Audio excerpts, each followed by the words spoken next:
Yeah, and to do that, we'll have to change attitudes. I know it's not easily done, but again, in fact, I was here for the second edition of this health tourism conference. I think that was in 2008 or 2006, not quite certain. That was the second edition. And at that time, too, there was talk of our desire as Kerala to step onto the global stage and to provide global services to people from around the globe, which is an admirable aspiration. But to do that, we need to change some of our attitudes as well. We cannot, I mean, I have seen a lot of attitudes changing. I'm not saying, again, I'm actually heartened and not at all unhappy about the way things have gone, but there's still a lot to be done. And we will need to, if we are to be global players or players on a global stage, then we have to change our thinking to be global as well. We cannot keep our sort of, narrower ways of thinking, which are perfectly fine for the environment that we all came from. But if we are now to step onto the global stage, we will have to change our attitudes. And that it goes from saying, if you ask somebody what the problem is, they'll say, I mean, it's not I have to manslak, you have to manslak yourself before you ask me to understand. Or the system doesn't allow it. Or, there's always a reason. The point is, when you see repeatedly these same problems coming up, you can't just keep saying it's a system. You have to find solutions. And I'm sure it's not easy. Like, for instance, I'm sure that, you have HR problems, recruiting people, keeping them, is, I'm sure, a major problem. But that doesn't mean that we can allow, the people to have a negative approach. And the approach itself has to change. So we can't sort of rely on age-old practices. This is all part of the growing up pains that any country, any industry, anybody has. It's even individuals have growing up pains, and so similarly, if you're talking about an industry of this size, there's likely to be growing pains, and these are some of them. Awareness, yes. I think, and this goes for any individual in any walk of life, even in personal lives, public life, whatever else. But I think there needs to be heightened awareness. People tend not to look beyond their own little area of operation. People tend not to look beyond, not try to understand. Now, we all say, I mean, this is again lip service that I often hear being paid, that any provider seeks to meet and exceed customer expectations. But how much do we really understand customer expectations? How hard do we really try to understand customer expectations? Very often, there's no notion of customer expectation. It's just what is presumed to be customer expectation, and you just provide a service which doesn't meet the customer's requirements, doesn't leave him feeling happy, and so what has been achieved? So again, awareness. One needs to be aware, only consciously aware of what is taking place all the time, how people are responding to what you're doing to them, how your responses are to what they do to you. This has to be there in all walks of life. And, as I said at the beginning, the only way we can change things is we first of all have to acknowledge that there is such an issue. We have to accept that there is, and then we have to act. So it's a three-stage thing, but it starts with acknowledging it. If you don't acknowledge that there is a problem, then it'll remain. But that doesn't make it go away. Yeah. And I can tell you from, I've spoken to many people. I used to work as a TPA, so I used to have clients coming from various parts with tales of their experiences. So whereas they're happy with the, for instance, surgical intervention and outcomes and so on, there are other aspects which they were not happy with.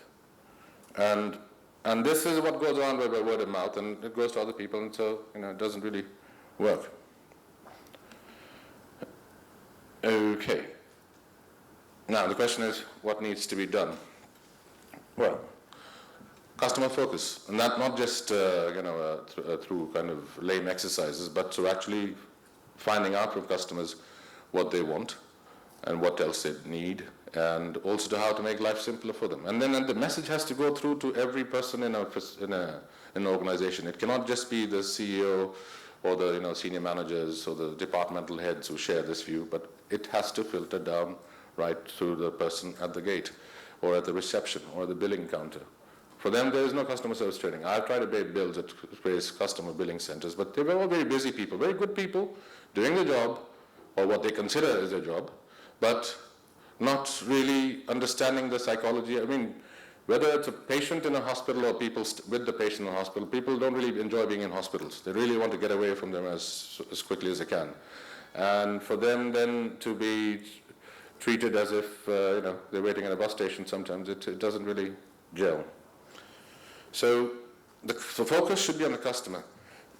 In fact, I remember when I was a student and doing my BCom many years ago, I was told, and we had our business organization or business methods or whatever, a subject, in which they said that profit is not necessarily the primary objective of an organization.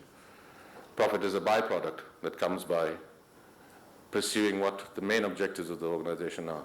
So I think that I'm not saying it's a general observation, but sometimes one feels that organizations are focused on how to capitalize on their, on what the facilities that they have, and they try to make the extra money as soon as they can. Although the focus is on the profit, but I may be wrong here, but I think it is true to some extent that people do focus on making the extra profit. Whereas if they actually focus more on the customer and try to provide the customer with what the customer is seeking, I think the profits will probably come on their own. But if the focus is not on that and the focus is elsewhere, or how to capitalize on the situation here, or the health tourism market and so on, which is all admirable and good, but the main focus should be on providing the services in a manner that leaves the customer happy, not just the quality of the healthcare, but everything else that surrounds it. The whole package needs to be, which of course includes things like concierge services and all that. That is all the help you can give. But there's also the human element, which is often not taken into account. And, yes, so we talked about facilities and all the rest. But the biggest assets that all of you have are your people. And the difference, you can have the best buildings in the world, the best equipment in the world, but if you're going to have happy customers, it'll be based on the people who serve them in those the buildings and in using those machines. So I'm sure there's a lot. I'm not saying that there's none being done, but I think it's probably required to have increased investment in your HR and training. And training is not something you do once a year and then forget about it, or once in 10 years. It's a continuous process. Human beings are like that. Everyone needs to be reminded.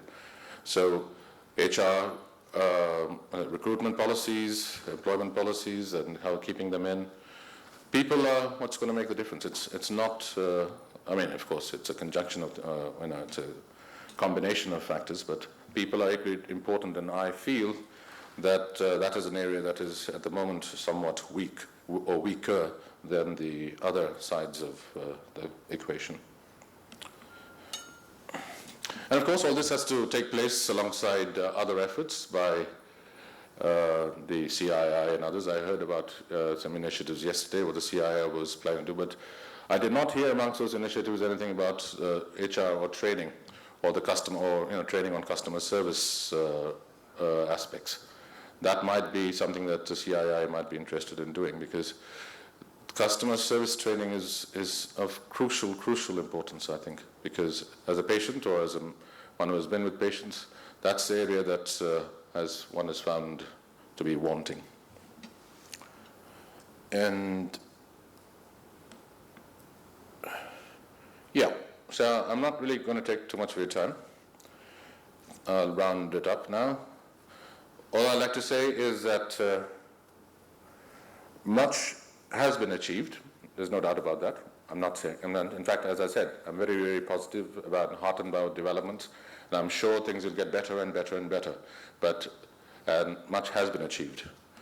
But much needs to be done as well. It's not as if we are ready to rest on our laurels yet. I don't think anybody can ever rest on their laurels, because as Sheikh Mohammed says in Dubai, you don't stand still, you have to keep moving and so all of us the endeavors will need to be continuous and unceasing, and so it's not, we can never rest on our laurels. We can be proud of our achievements, but as soon as we've achieved it, we have transcended them, and we have to actually then move on to the next. So much needs to be done, and we need to acknowledge that. Much can be done, because we have done so much, and what was left to be done is not that insurmountable or so kind of monumental a problem that we can't do it. We can, but we must have the will. And whether much will be done, it's not really up to me. It's up to you. And I'll leave you with that. Thank you very much. Thank you, Mr. Pradeep Dharmabalan, for that detailed analysis of the topic, occasionally critical and with a pat on the insurance companies. Thank you.